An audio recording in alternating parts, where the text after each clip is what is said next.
এত দ্বারা অবগতির জন্য জানানো যাইতেছে যে যারা আমার দোকানে বাকি খাইছেন, আমার দোকানের বাকি বিল পরিশোধ করার আগে আপনারা কেউ কোরবানি দিবেন না। আমার দোকানের বাকি টাকা পরিশোধ করার পরে আপনি কোরবানি দিলে আপনার কোরবানি জায়েজ হবে।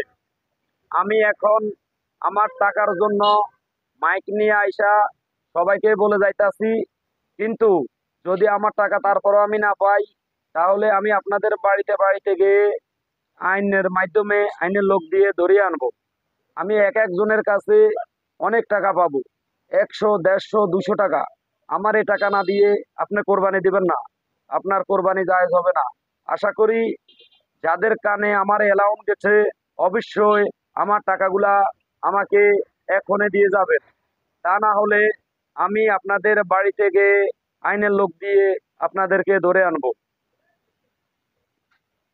এখনো সময় আছে, কোরবানেরও বাকি আছে। আমার টাকাগুলো আমাকে জরুরি আপনি পরিশোধ করুন।